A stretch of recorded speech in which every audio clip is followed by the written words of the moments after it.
Wah, quotes ini menarik banget nih Jol. Dan menurutku cocok banget di kondisi kita sekarang ini. Daripada kita sibuk mikirin COVID, mikirin PSBB lagi besok Senin, gak bisa keluar rumah, gak bisa jalan-jalan, dan mikirin hal-hal lain yang negatif ya kan? Iya, daripada bingung, mending kita mikirin hal yang positif aja ya kok ya. Betul. Halo semua, nama saya Joel. Hai, aku Randy. Selamat bergabung brother and sister di seluruh penjuru Nusantara, baik yang Kristen maupun yang bukan Kristen. Nah, hari ini tema kita adalah Forgiveness is not for everyone. Wow, bukannya Tuhan Yesus itu mengampuni semua orang, Jol. Jadi gimana dong?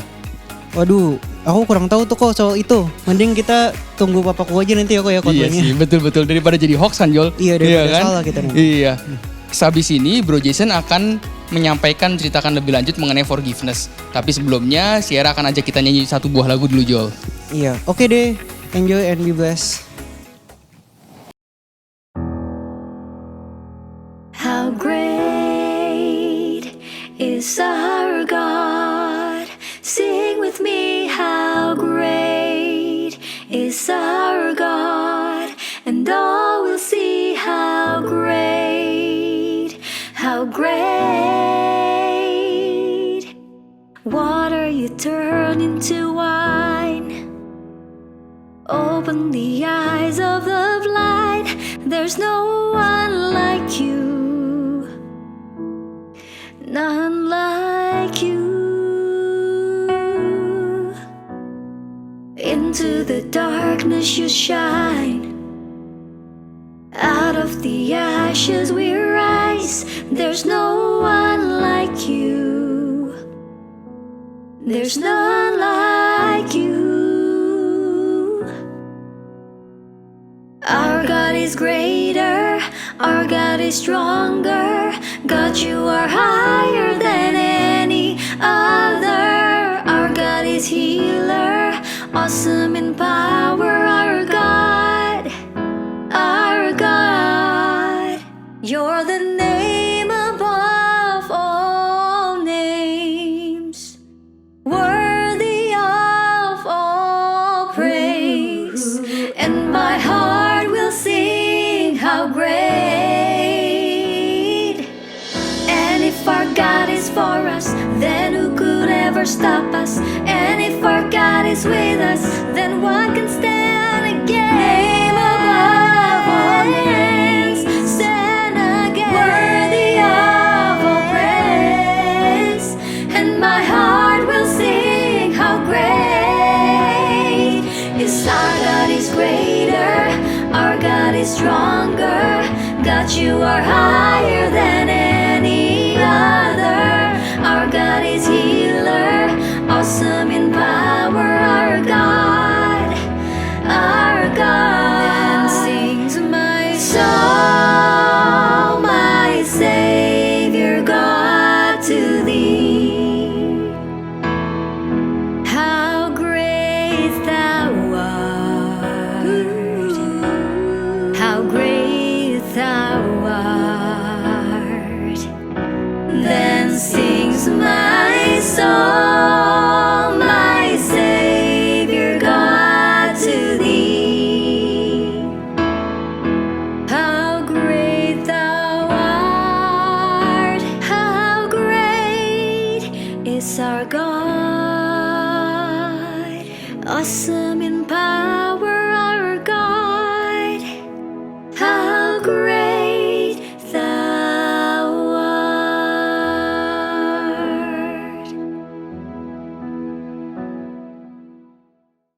Bagi semua teman-teman yang Kristen dan yang bukan Kristen, selamat bergabung lagi dan saya berterima kasih kalau Anda bergabung dalam episode kali ini. Terima kasih juga bagi semua teman-teman yang terus saling berdoa, saling mendoakan, bagi yang memberi untuk gereja, sehingga gereja bisa terus melayani dengan baik, terlibat dalam berbagai macam aksi sosial untuk mensupport satu dengan yang lainnya. Saya juga mengucapkan terima kasih untuk semua pemberian Anda. Dan saya juga melihat ada teman-teman yang saling support, saling encourage each other, yang Kristen mensupport yang bukan Kristen, demikian juga sebaliknya.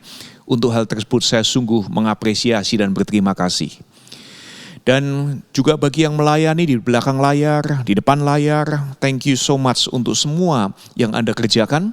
termasuk bagi yang ikut chat di episode ini, ikut memberikan comments dan menciptakan diskusi-diskusi yang baik, yang positif, yang sehat, yang saling mempertajam satu dengan yang lainnya.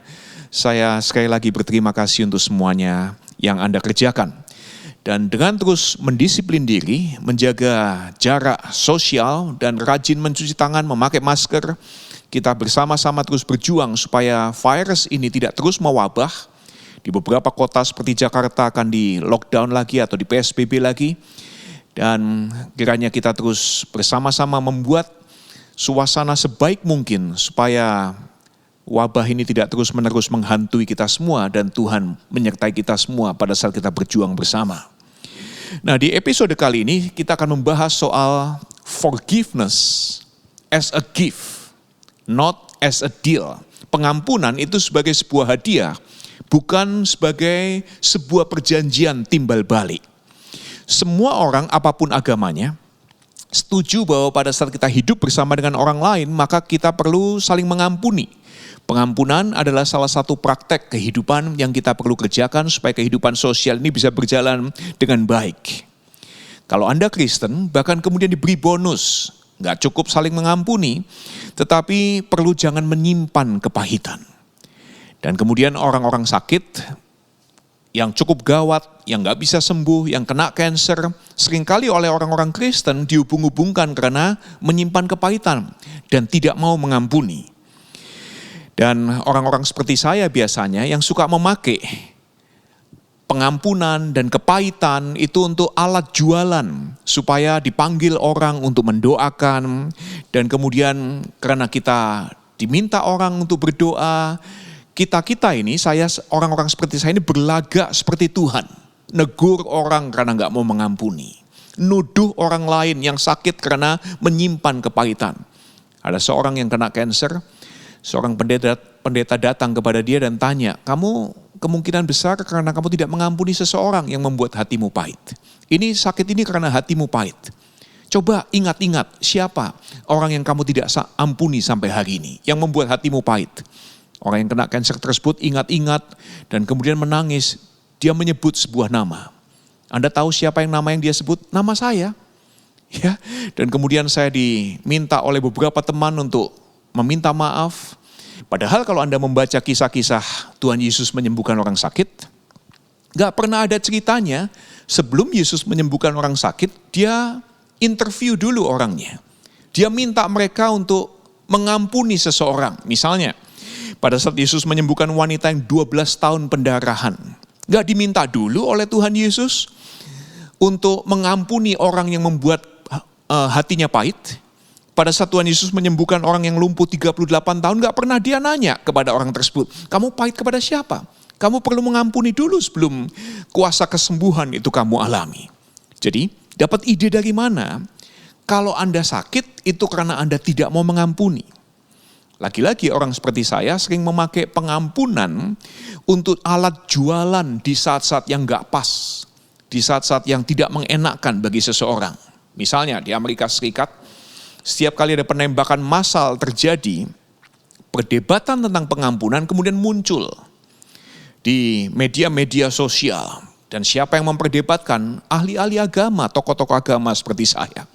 Yang menarik misalnya pada saat penembakan massal terjadi di Jonesboro, di Paducah, di Columbine. Di Columbine itu anak-anak sekolah menembak teman-temannya sendiri sampai tewas. Dan ternyata penembakan-penembakan massal terjadinya justru di kota-kota yang kekristenannya kuat, yang gerejanya banyak. Dan ini yang terjadi di Columbine pada saat tubuh-tubuh anak itu masih tergeletak. Banyak anak mengalami dinginnya teror, bayangan dihantui kematian teman-temannya di depan mata mereka. Ini anak-anak masih trembling, weeping, masih gemetar, masih trauma, masih menangis. Well-meaning Christian youth leaders, pemimpin-pemimpin Kristen yang cukup punya nama, datang kepada anak-anak tersebut dan tanya seperti ini, do you forgive Eric Harris and Dylan Klebold? Apakah kamu mengampuni dua temanmu itu yang menembaki teman-temanmu yang lain? Nah, di episode yang lalu, kita membahas tentang giving a gift is without why. Memberikan sebuah hadiah pemberian itu tanpa alasan, tanpa mengapa. Kenapa? Giving a gift, it's spiritual matter. Itu adalah hal rohani.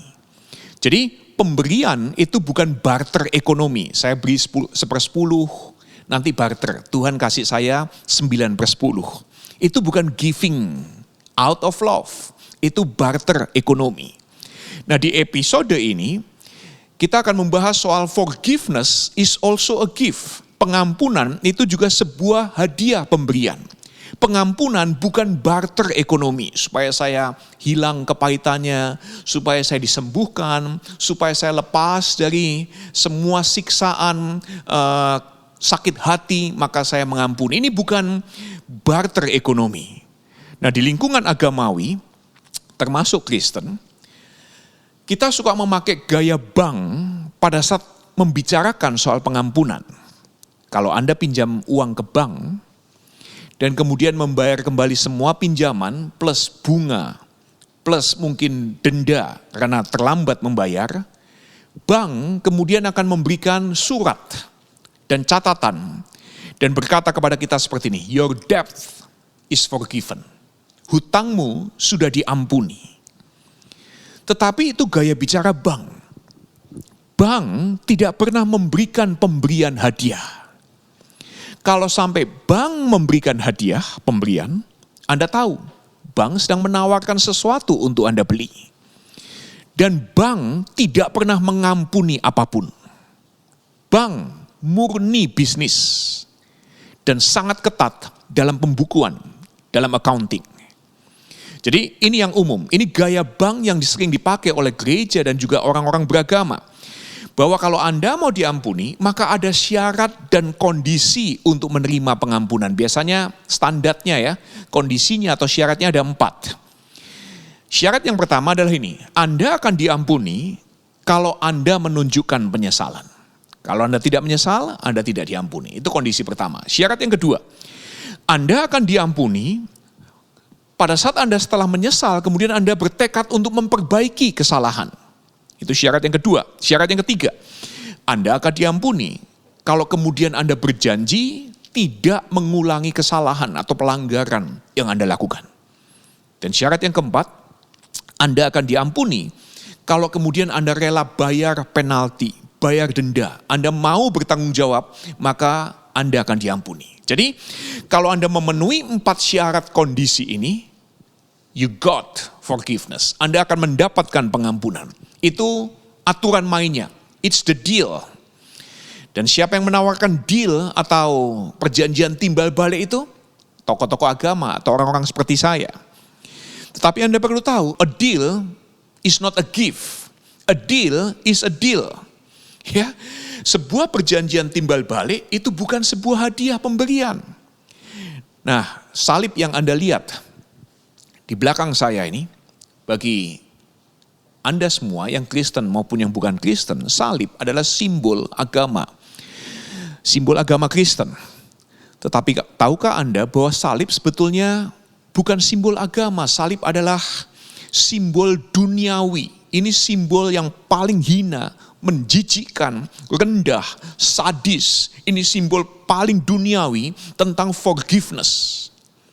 Orang yang mengalami kematian di salib adalah kematian seorang budak hina yang tidak dikenal siapapun. The death of nobody.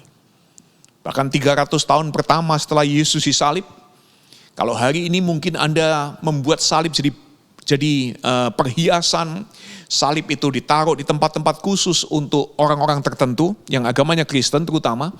Tapi 300 tahun pertama setelah Yesus disalib, salib gak pernah dihargai. Salib tidak pernah dibuat jadi perhiasan, gak ada besi atau silver atau gold yang kemudian dibuat menjadi perhiasan di bentuk salib. Kenapa? Salib itu tanda kontradiksi, ini skandal, ini tanda paling tidak agamawi. Ini tanda keduniawian tentang kerusakan yang paling bobrok. Mel Gibson mencoba menggambarkan proses penyaliban tapi gagal dia.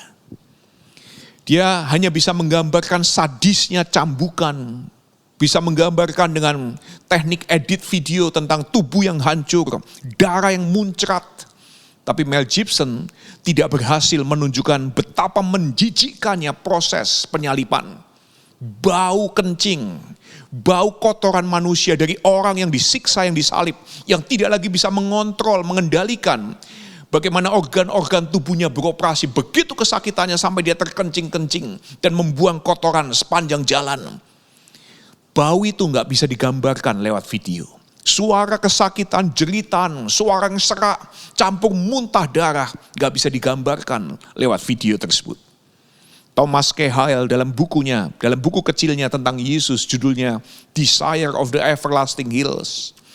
Dia menambahkan bagaimana Yesus Kristus itu juga mengalami pelecehan seksual yang amat memalukan dalam perjalanan di Golgota. Yesus adalah orang Yahudi. Sebagai orang Yahudi, alat genitalnya disunat.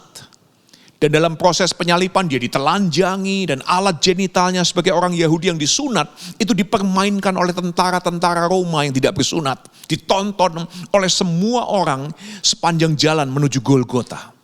Apa yang dialami Yesus persis seperti skandal tahanan perang Irak yang dilecehkan di penjara Abu Ghraib.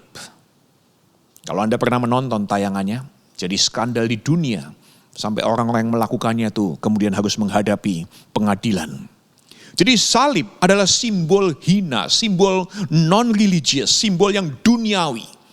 Jadi lain kali Anda memakai kalung salib atau simbol-simbol salib, Anda perlu ingat, ini simbol non-religious. Ini bukan simbol agamawi, ini bukan simbol kerohanian, ini simbol justru duniawi tentang hukuman duniawi paling hina bagi seseorang. Tapi di salib Tuhan Yesus Kristus berkata seperti ini. Dengan tubuh yang sudah hancur, dengan suara yang terbata-bata, dia berkata seperti ini, dicatat oleh Lukas. Ya Bapa, ampunilah mereka, sebab mereka tidak tahu apa yang mereka berbuat.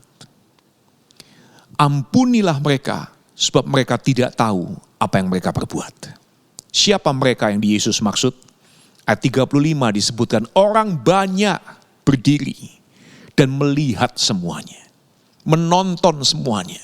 Melihat semua yang dialami oleh Yesus. Apapun, bagaimana dia dihina, dilecehkan, dilihat. Dan kemudian dikatakan pemimpin-pemimpin. Siapa pemimpin-pemimpin? Ada pemimpin agama, ada pemimpin politik, ada pemimpin kelompok-kelompok tertentu, pemimpin guru-guru filsafat, pemimpin gerakan massa. Apa yang dilakukan oleh para pemimpin tersebut? Mereka semua mengejek Yesus. Ayat 36-38 juga tentara-tentara Roma mengolok-ngolok dia. Bahkan ayat 39 dikatakan penjahat di sebelahnya yang juga ikut mengalami susahnya, sakitnya, menderitanya proses penyalipan masih sempat-sempatnya juga menghina dan melecehkan Yesus. Jadi apa yang Tuhan Yesus sedang tunjukkan di salib? Pada saat dia berkata, ya Bapa, ampunilah mereka sebab mereka tidak tahu apa yang mereka berbuat. Dia sedang memberikan gift of forgiveness. Kepada siapa? Kepada orang-orang yang tidak mungkin diampuni. Dia sedang memberikan gift of forgiveness to the unforgivable. Giving forgiveness without why for the unforgivable. Nah, by the way, mungkin Anda tanya, kenapa kok harus salib? Kepada siapa sih Yesus bayar hutang pada saat dia disalib? Ini perdebatan mungkin teologi yang sudah berabad-abad. Saya mencoba menjelaskan dalam 3 menit. Nah, kalau Yesus hari itu bayar hutangnya kepada setan, maka Yesus kalah dong dengan setan. Kalau bagi saya, seorang Allah, pribadi Allah yang kalah dengan setan, Anda tidak perlu sembah. Ngapain menyembah Tuhan yang kalah dengan setan?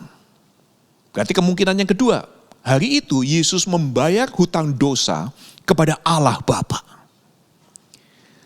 Tetapi masakan Allah yang digambarkan, disaksikan oleh para penulis Alkitab sebagai Allah yang kasih.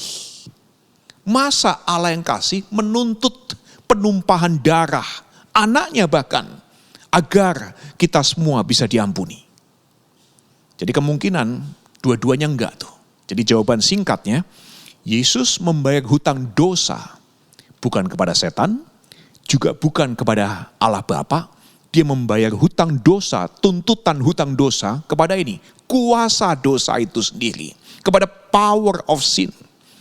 Nah, singkatnya dosa adalah segala sesuatu yang berlawanan dengan apapun yang pencipta katakan dan lakukan. Dosa adalah segala sesuatu yang berlawanan dengan tujuan pencipta menciptakan sesuatu. Jadi dosa adalah konsekuensi logis dari ciptaan. Sama seperti kalau Anda melihat mikrofon yang saya pakai ini. Sebelum dicipta, sebelum mikrofon ini ada, gak ada yang mencipta mikrofon ini, gak ada apapun. Tidak ada power apapun. Tapi begitu seseorang pencipta mikrofon menciptakan mikrofon ini, ada power di mikrofon ini. Untuk melakukan yang baik atau yang jahat. Tergantung siapa sekarang yang memakai power ini. Saya memakai power mikrofon ini untuk membuat suara saya lebih keras terdengar untuk apa? Memotivasi atau untuk memprovokasi, tergantung yang pakai. Nah, iblis hanya memakai power of sin, itu dielaborasi, dibesar-besarin, dibuat untuk menggoda, sedemikian menggodanya semua sehingga kita banyak orang yang kemudian hanyut oleh godaan iblis dan kemudian terjebak dalam power of sin, kuasa dosa. Kepada power of sin tersebut, Tuhan Yesus membayar hutang dosa. Dosa adalah konsekuensi logis dari ciptaan. Jadi pelajaran pertama buat kita semua. Allah yang ditunjukkan oleh Yesus Kristus adalah Allah Sang Pengampun, God of Forgiveness. Allah yang ditunjukkan oleh Yesus Kristus bukan Allah pencatat semua kesalahan. Dia bukan God, the keeper of all accounts. Dia God of forgiveness. Dalam Lukas 15 itu sebuah perumpamaan Tuhan Yesus tentang Allah, Bapa yang begitu besar cintanya kepada orang yang dikasihinya. Digambarkan di situ, Bapak punya seorang anak bungsu yang dengan sengaja datang kepada ayahnya minta harta warisan bapaknya. Dan kemudian bapaknya kasih, dipakai untuk foya-foya. Pada saat harta bapaknya, harta warisan bapaknya, yang mungkin bapaknya itu selama bertahun-tahun dengan kerja susah payah tabung, sekarang dihabiskan oleh sang anak. Anaknya ngapain? Pulang kepada rumah bapaknya. Dan pada saat ketemu dengan bapaknya di rumah, ini yang menarik, sang bapak gak ngitung dulu tuh semua kesalahan anaknya, dia gak interogasi dulu. Tapi yang dilakukan oleh sang bapak langsung dipestakan, langsung diampuni. Ya, dan ngomong-ngomong ya, anak bungsu dalam Lukas 15 itu bukan anak hilang. Dia pamitan kok kepada bapaknya, dia minta kepada bapaknya harta warisan dan kemudian pamitan pergi ke kota yang jauh. Ya, jadi ini anak bandel, ini bukan anak hilang. Dan pada saat anak bandel ini melakukan semua kesalahannya pulang ke rumah, sang bapak yang menggambarkan Allah yang menjadi manusia dalam Yesus Kristus, itu adalah God of forgiveness. Saya mau tanya nih, menurut Anda pengampunan itu tergantung yang mengampuni atau yang minta ampun? Jadi memaafkan tergantung pada yang maafin atau yang minta maaf. Anda pernah enggak memaafkan orang yang tidak pernah minta maaf kepada Anda? Yang saya tahu, istri Anda paling sering. Atau suami Anda paling sering memaafkan Anda yang gak pernah minta maaf kepada dia. Anda sebagai seorang suami gak pernah minta maaf kepada istri, tapi istri maafin dia, tetap masakin, dia tetap pijitin, dia tetap layani Anda dengan baik. Ya, Anda sebagai istri gak pernah minta maaf kepada suami, tapi suami maafin dia, tetap lunasin tagihan kartu kredit Anda. Ya, jadi kita aja nih seringkali memaafkan orang yang tidak pernah minta maaf kepada kita. Orang tua saya, orang tua Anda semua, berkali-kali memaafkan Anda yang tidak pernah minta maaf kepada papa mama kita. Kita tetap dibiayai sekolah, bahkan sudah menikah, tetap disupport, anak kita dikasih angpau masih. Jadi orang tua, pasangan, banyak sekali di antara kita yang memaafkan orang yang bahkan tidak pernah minta maaf. Karena apa? Pengampunan tergantung kepada siapa yang memberi maaf. Saya sudah memaafkan banyak sekali orang yang gak pernah minta maaf kepada saya ampuni kesalahannya, padahal gak pernah ngomong minta maaf. Tapi ada orang yang saya sudah berkali-kali datang minta maaf, tetap saya gak diampuni. Kenapa? Pengampunan tergantung siapa yang beri, bukan tergantung siapa yang minta. Jadi pengampunan yang ditunjukkan oleh Tuhan Yesus Kristus, ini adalah pengampunan yang dikerjakan oleh God of forgiveness. Tuhan Yesus mengampuni tentara Roma yang tidak minta ampun. Tuhan Yesus mengampuni pemimpin-pemimpin agama yang tidak minta maaf, yang tidak merasa bersalah hari itu. Tapi dia ampuni mereka semua. Yang kedua, pelajaran yang kedua adalah ini. Satu-satunya hal yang betul-betul bisa diampuni adalah hal yang tidak bisa diampuni. The only thing that can be truly forgiven is the unforgivable. Jadi satu-satunya kondisi kalau Anda mau diampuni oleh Tuhan dengan pengampunan sejati, justru pada saat Anda tidak menyesal. Justru pada saat Anda dan saya tidak mau memperbaiki kesalahan. Justru pada saat kita tidak berjanji, mau tidak mengulang pelanggaran. Dan yang keempat, pada saat kita tidak mau bayar denda, nggak mau tanggung jawab. Pada saat seseorang tidak menyesal, tidak berjanji mengulangi kesalahan, tidak mau memperbaiki kesalahannya, tidak mau bertanggung jawab, itu kondisi paling sempurna untuk sebuah pengampunan dilakukan. Jadi kalau Anda mengampuni orang yang nyesel, yang mau memperbaiki kesalahan, yang janji tidak ngulang, yang kemudian mau bertanggung jawab, itu bukan pengampunan. Itu barter ekonomi. Kamu beri sesuatu, saya beri balik kepada kamu. Ya, pengampunan adalah bagi yang tanpa ampun. Pengampunan diberikan sebagai hadiah without why, without condition, tanpa syarat apapun. Jadi kalau Anda mengampuni suami Anda karena dia beli motor, gak pamit istri, kemudian dia minta maaf, dia nyesel, dia kemudian jual motornya, dia dapat untung lagi dari jual motornya, kemudian beliin Anda tas dari hasil penjualan motor untung, dan Anda ampuni, itu bukan pengampunan. Itu ekonomi, itu barter ekonomi. Pengampunan terjadi pada saat seorang suami beli motor gak pamit istri, gak nyesel, gak mau minta maaf, masih ulang, beli lagi dia, tambah koleksi motornya, tapi istri ampuni. That's forgiveness. Atau kalau Anda mengampuni karena Anda tidak ingat salahnya pasanganmu, itu bukan pengampunan juga. Ada orang yang berkata, saya mah orangnya gampang mengampuni, karena ini saya gampang lupa. Nah itu bukan pengampunan, itu karena Anda gampang lupa. Dan untuk informasi, kalau Anda punya pasangan yang gampang lupa, Anda perlu bersyukur kepada Tuhan.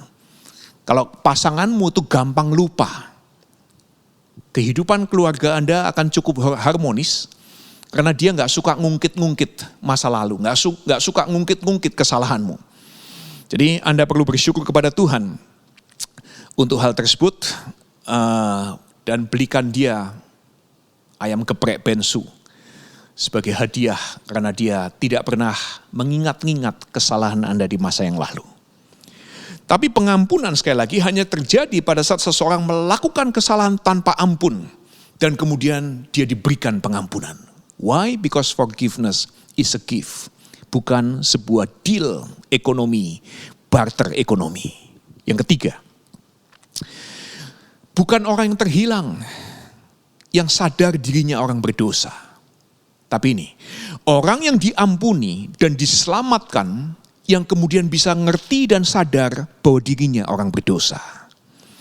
Ada sebuah kisah legenda dari Swiss. Di Swiss itu ada danau yang mengerikan namanya Lake of Constance, Danau Constance.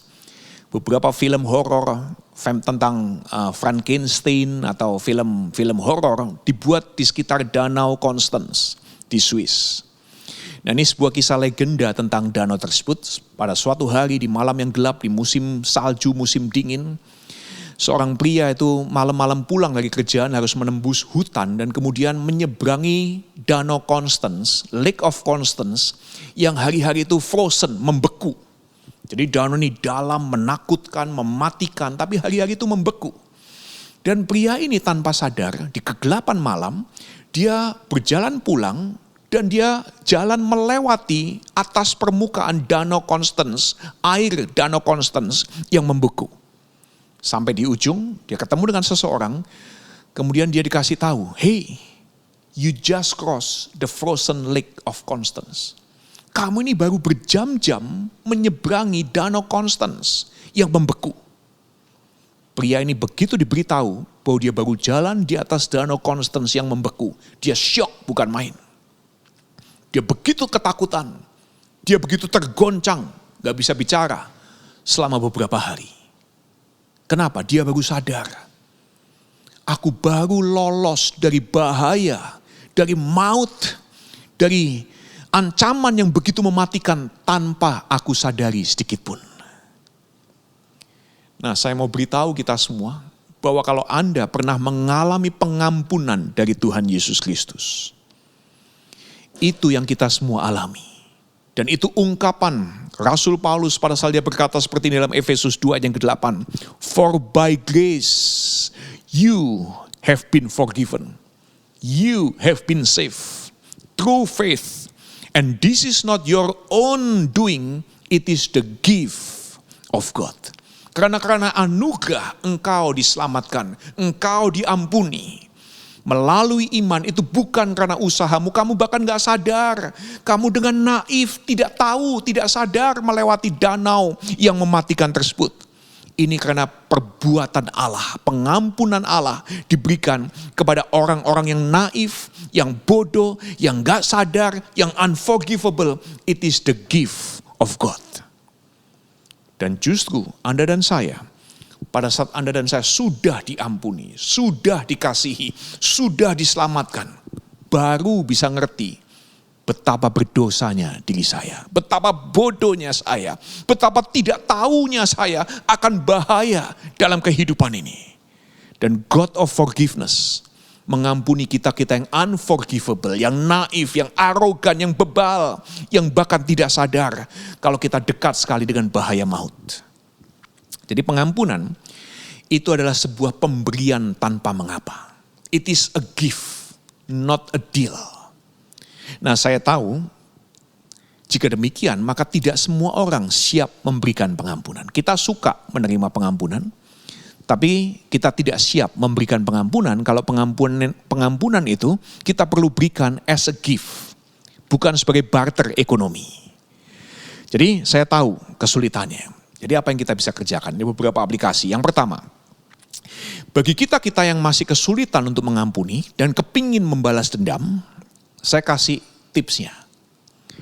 The best way to get even is to forget. Satu-satunya cara terbaik untuk balas dendam adalah untuk melupakan orang yang menyakiti Anda. Jadi kalau Anda selama ini sudah mempraktekkan forgive and forget, mengampuni dan melupakan, dan Anda pikir kalau Anda sudah mengampuni dan melupakan Anda orang baik, no. Ya, melupakan seseorang itu adalah cara terbaik membalas dendam kepada orang tersebut. Dari mana saya tahu? Karena ada orang yang dendam kepada saya dan kemudian membalaskan dendamnya kepada saya dengan apa? Dengan unfriend saya dari semua media sosialnya. Pada saat ketemu dengan saya, lupa dengan saya. Ya, dia mencoba melupakan segala sesuatu tentang saya dan saya kemudian sadar mengalami ternyata dilupakan seseorang itu sangat menyakitkan. Bikin saya nek bukan main. Ya. Jadi besok-besok kalau ketemu orang-orang yang Anda tidak bisa ampuni, mukanya flat aja. Kayak gak kenal. Kalau dia salamin, dia nanya, kamu lupa kepada saya? Tanya balik, siapa ya kamu ya? Emang pernah kenal kita? Ya, sorry banget, saya sudah lupa siapa kamu. Nah itu the best way to get even is to forget. Yang kedua, aplikasi yang kedua, bagi Anda semua yang tidak mau kelihatan sejahat itu, bagi orang-orang yang bergumul untuk berusaha mengikuti teladan Yesus Kristus, mengampuni orang lain dalam memberikan hadiah pengampunan, bukan sebagai barter ekonomi, tapi sebagai hadiah. Ini yang tips yang mungkin kita bisa kerjakan. Kita kesulitan untuk bisa memberikan gift tersebut secara tulus. Jadi, apa yang kita bisa kerjakan? Anda dan saya bisa memakai topeng. Tapi topengnya yang bagus. Kenapa? Kalau kita jujur apa adanya, hidup bermasyarakat tidak bisa berjalan dengan baik. Ada orang di sekitar kita, banyak sekali bahkan orang di sekitar kita yang mungkin kalau kita jujur sakit hati semua tuh orang tuh. Kita melihat tempat-tempat tertentu hari ini, orang gak pakai masker, sembarangan kemana-mana. Lah kalau kita jujur, kita terus ngomong, hidup bermasyarakat tidak bisa berjalan dengan baik. Maka kita perlu pakai topeng. Munafik sedikit, tapi topeng yang bagus. Kemunafikan yang cantik, itu Anda perlu tunjukin. Supaya hidup bermasyarakat bisa berjalan dengan baik. Anda ketemu saya, gak suka dengan saya, pakai topeng dikit lah. Nanti saya ketemu dengan Anda juga saya pakai topeng sedikit, supaya relasi kita bisa berjalan dengan baik.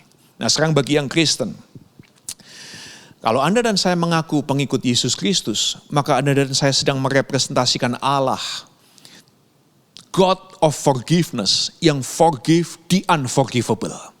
Kalau Anda pengikut Yesus Kristus, saya pengikut Yesus Kristus, kita sedang merepresentasikan Allah yang mengampuni orang-orang yang tidak memenuhi syarat untuk diampuni. Yang bahkan tidak mau menyesal, tidak mau memperbaiki kesalahannya, tidak niat untuk bertanggung jawab. Justru kita merepresentasikan Allah yang mengampuni orang-orang yang unforgivable. John Duns Scotus itu seorang teolog. Dia berkata seperti ini, Jesus did not come to change the mind of God about humanity. Yesus tidak datang ke dunia ini untuk mengubah pikiran Tuhan tentang manusia. Pikiran Tuhan tentang manusia never change. Tapi Jesus came to change the mind of humanity about God. Tapi Yesus datang ke dunia ini untuk mengubah pikiran kita, manusia ini, tentang Tuhan. Tuhan yang menurut kita dulunya itu suka barter. Kalau kamu tidak tobat, saya marah, saya hukum. Tuhan Yesus datang untuk mengubah pandangan kita tersebut. Dan kita semua sekarang tahu, God of forgiveness memberikan pengampunan kepada kita sebagai hadiah. Bahkan pada saat kita semua ini tidak terampunkan. Jadi ngapain Anda dan saya yang pengikut Yesus Kristus ada di dunia ini?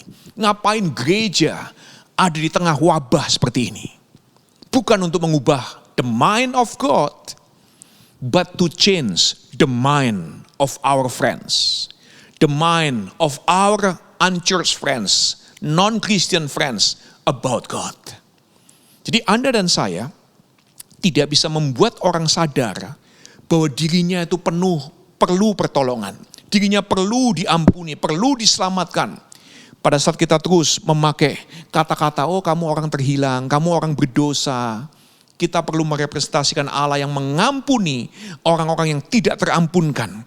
Kenapa? Orang pada saat dikasihi, diampuni, diselamatkan, baru kemudian sadar bahwa dirinya orang berdosa. Dan yang keempat, yang terakhir. Lain kali Anda melihat salib, Anda perlu tahu itu bukan simbol agama. Itu simbol duniawi. Di mana kita yang duniawi, kita yang unforgivable, diampuni tanpa mengapa oleh Allah Sang Pengampun. Dan satu ayat Mas minggu ini untuk kita mungkin pakai sebagai saat teduh setiap malam, setiap pagi atau beberapa waktu dalam minggu ini. Dari ayat yang dikatakan, kalimat yang dikatakan oleh Paulus tadi dalam Efesus 2 ayat yang ke-8. For by grace, Anda ganti kata you dengan I. For by grace I have been forgiven and saved through faith. This is not my own doing. It is the gift of God. Karena kasih karunia, aku diampuni, aku diselamatkan melalui iman. Itu bukan karena usahaku memenuhi semua syarat supaya diampuni, tetapi ini adalah hadiah dari Tuhan. Sang Pengampun kepada kita semua. Tuhan memberkati kita semua. Mari kita berdoa. Tuhan, hari ini kami mencoba mengerti apa arti pengampunan yang Tuhan karuniakan kepada kami semua. Karena dalam kehidupan ini, kami ternyata dihadapkan pada situasi yang terlalu banyak untuk kami juga mengampuni orang lain, mengampuni pasangan kami, mengampuni orang tua, mengampuni anak, mengampuni teman, mengampuni rekan kerja, mengampuni teman dekat bahkan. Dan pada saat kami sadar bahwa pengampunan itu ternyata sebuah hadiah, sama seperti kamu diampuni oleh Tuhan, dihadiahi oleh Tuhan pengampunan. Bukan karena kami baik, bukan karena kami cukup rohani, bukan karena kami sudah memenuhi syarat sebagai orang yang layak mendapatkan hadiah pengampunan. Tapi Tuhan justru memberikan pengampunan kepada kami semua yang tidak sadar. Kami ini setiap saat hidup seperti orang yang melewati danau Konstans yang mematikan. Kami tidak sadar kami berada di ujung tanduk, di mana salah sedikit sekali itu hasilnya maut dan membuat kami terperangkap dalam situasi yang sangat menakutkan. Tapi Tuhan menyelamatkan, tapi Tuhan melindungi, tapi Tuhan mengampuni, Tuhan mengaruniakan anugerahnya kepada kami. Kami bersyukur untuk hal tersebut. Dan kiranya kami semua, yang Kristen maupun yang bukan Kristen, dalam kehidupan bermasyarakat, kami bisa memakai semua kesempatan sebaik mungkin untuk bukan hanya menuduh orang, menyalah-nyalahkan orang, tapi mencoba untuk membuat setiap kami sadar ada pribadi Tuhan yang mengasihi kami. Dan itu membuat kami sadar bahwa kami orang yang rapuh, yang lemah, yang membutuhkan Tuhan. Kami orang berdosa yang kalau Tuhan tidak tebus, kami sungguh sangat merana dalam kehidupan ini. Di akhir episode ini kiranya semua permohonan kami dan kami berdoa kiranya berkat dari Allah Bapa, dari Tuhan Yesus Kristus, dari Allah Roh Kudus menyertai kami semua, memberikan kepada kami hikmat, kebijaksanaan, damai sejahtera di hati dan sukacita di hati untuk mengelola semua berkat yang Tuhan percayakan kepada kami di masa yang sulit, di masa di mana kami terus mungkin kesulitan untuk berbisnis dengan baik. Tuhan terus menyertai kami pantang menyerah dan Tuhan menunjukkan jalan. Kami terus bisa survive dan menjadi berkat bagi orang lain. Di dalam nama Tuhan Yesus Kristus Juru Selamat kami sudah berdoa. Amin. Tuhan memberkati kita semua dan sampai ketemu di episode berikutnya. Forgive because none of us are perfect. Yap, betul banget Joel. Memang kita di sini kan punya moto no perfect people allowed. So kita semua di sini adalah penyayang dan pemaaf Joel.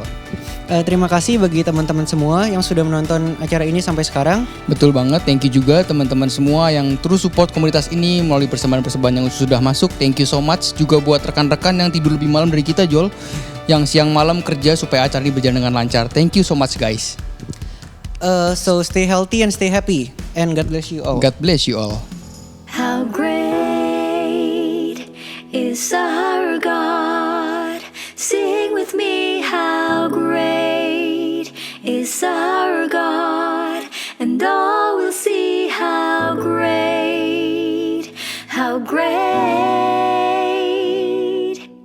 Water you turn into wine. Open the eyes of the blind. There's no one like you, none like you. Into the darkness you shine. Out of the ashes we rise. There's no one like you. There's none like you. Our God is greater, our God is stronger. God, you are higher than any other. Our God is healer, awesome in power. Our God, you're the name above all names, worthy of all praise. And my heart will sing how great. And if our ever stop us? And if our God is with us, then what can stand against? Name above all names, stand against. Worthy of all praise, and my heart will sing how great is our God. Is greater, our God is stronger. God, you are higher than any other. Our God is healer, awesome in power. Our God, our God. Then sings my soul, my Savior God, to thee. How great thou art, how great thou art. Then sings my soul, my Savior God, to thee. How great thou art, how great is our God, awesome in power. Our God, how great thou art.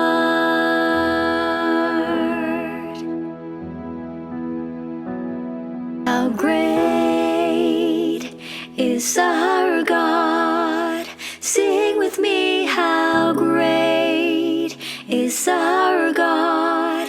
And all will see how great, how great. Water you turn into wine, open the eyes of the blind. There's no one like you, none like you.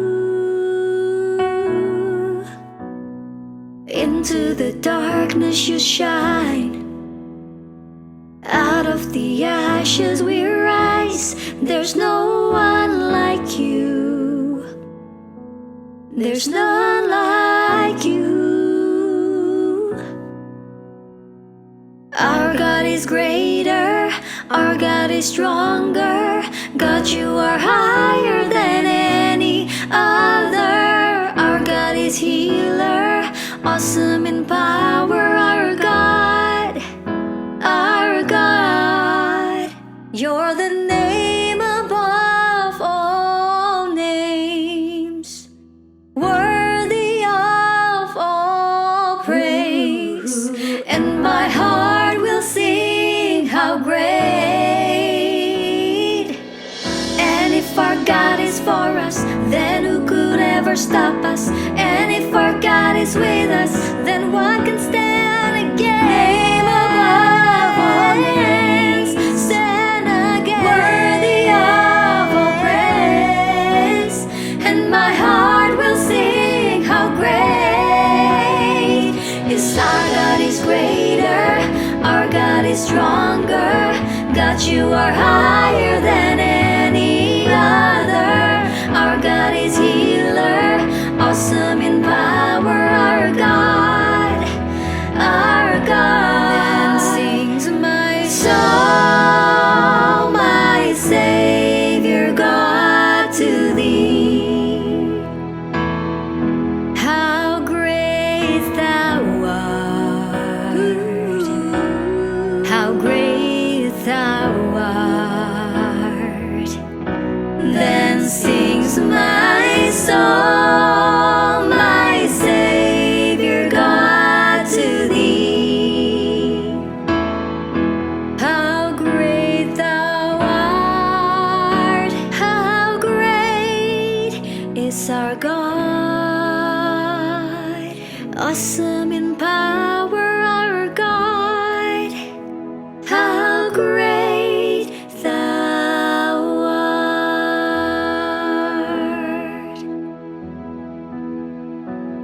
How great is our God. Sing with me, how great is our God. And all will see how great, how great. Water you turn into wine. Open the eyes of the blind. There's no one like you, none like you. Into the darkness you shine. Out of the ashes we rise. There's no one like you. There's none like you. Our God is greater. Our God is stronger. God, you are higher than any other. Our God is healer. Awesome in power. Our God. Our God. You're the name above all names, worthy of all praise, and my heart will sing how great. And if our God is for us, then who could ever stop us? And if